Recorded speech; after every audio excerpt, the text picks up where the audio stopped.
Hey guys, what's going on? Coach Haynes here from the Process Programming.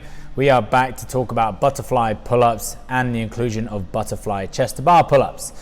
Now, as we always speak about before each of these videos, you should have some form of prerequisite understanding and strength levels before you start attempting something like the butterfly pull-up or butterfly chest to bar.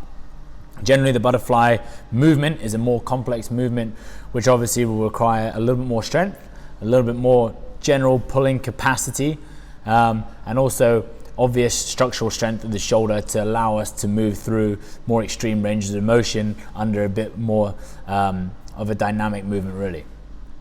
So with this, I would say that you should be able to complete a minimum of 5 to 10 strict pull-ups, pronated. You should have a solid understanding of a kipping toes to bar. You should be able to do at least 8 to 10 unbroken chest to bar kipping pull-ups. That is not the butterfly. You do need a solid understanding of how the general gymnastic kip works before we even move into the butterfly pull-up. Now remember, with the butterfly, although the movement may look slightly different, the foundational information is still there in terms of your shoulders always create the position on the bar, your legs create a bit of speed, and your hips will add some power to the movement. Generally, the butterfly pull-up versus the kipping pull-up, why? Generally, it's a little bit faster in terms of your cycle speed of the repetitions. It's definitely more metabolically taxing, so your heart rate and your breathing rate, respiratory rate will jack up a little bit faster. But also, it's just like we said, for the sport of CrossFit and fitness, it is definitely a faster way and more efficient way to bash out your reps. So when we're starting with the butterfly, the first thing we need to do is, of course, go through the general beat swing. It should be the staple of any warm-up that you do when you jump up to a pull-up bar. And we're looking at, again, control through the shoulders, staying nice and hollow. The hollow and the hollow arch positions are going to be your foundational positions when it comes to the butterfly pull-up, just like it is when you do the regular kipping gymnastic pull-up. The next movement, if you've never done the butterfly before, it's really important that you understand the positions and how the body moves through the kip versus your kipping pull-up. So in the butterfly, we're looking at a much more circular style kip versus the regular gymnastic kip where we're moving back and forth the whole time.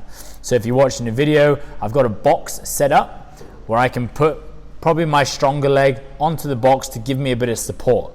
The arms will hang dead in the pull-up position, and all we're looking to do is drive back and forth through the hollow. We push back into the hollow, we pull up so the support leg straightens out, and we pull through into the hollow arch, and we just repeat. And we're thinking about doing this in slow motion, literally at 50% pace, just so we can understand what really needs to be happening with that foot on the box and understand the butterfly movement. You'll notice that my left foot in the video spends a lot more time in front of the pull-up bar than it does behind. A massive error that we generally see with the butterfly is that people end up dragging their feet back as fast as possible, because that's what it really looks like. People think about cycling on a bike or whatever the cues might be, but they pull their heels back too early. I want you to really think about keeping the foot in front of the bar in that hollow position as long as possible, because you spend more time in the hollow during the butterfly pull-up.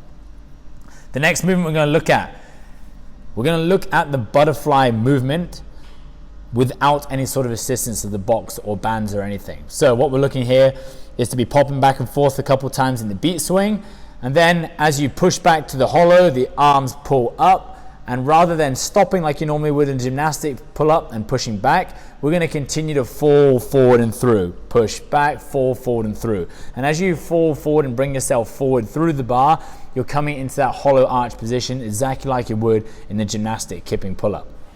So it's important to be slightly relaxed whilst you're doing this, but also maintain enough tension that we don't start dropping out of the shoulder.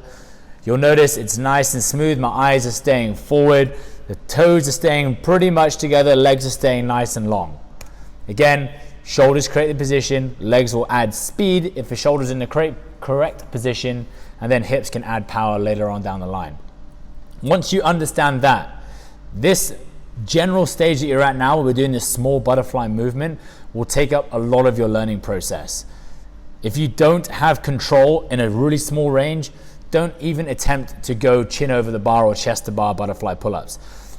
Maximize your control on the small range and slowly build out your range bigger and bigger and bigger as you get better at it. There's no point in just going hit or miss. Sometimes you're good at it, sometimes you're poor at it. Small to start, nail it for anywhere between 50 to 100 reps, increase the range. 50 to 100 reps, increase the range. And keep doing that until your chin passes over that bar. Then you got your butterfly pull-ups.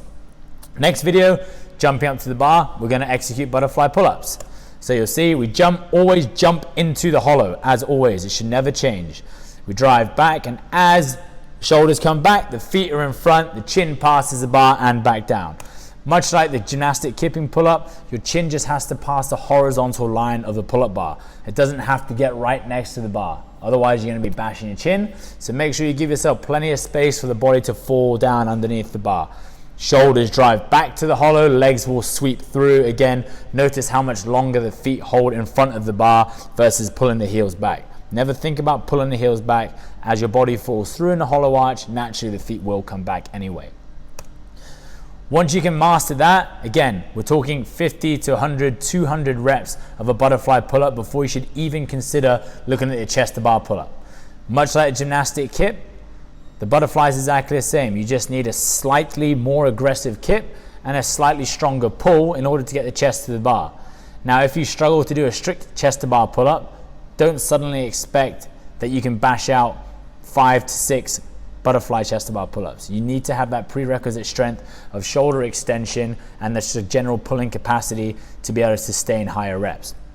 So you notice when we go into the chest to bar butterfly, it's exactly the same. The only difference is rather than chin passing the horizontal line of the bar, again, my chest is making contact at the top. As much as possible, we want to make it a smooth rep. So we don't want to see hit, drop, drive back, because then you're having to work really hard in a dead hang position to get the body back to the hollow and then coming back up and around. We'd rather it be much more of a cyclical movement where the body's moving at one speed, much like you would row, assault bike, running, and burpees. Try and make it as cyclical as possible so it's easier to breathe. I hope this helps with the butterfly, and of course, reach out to us if you have any problems with it.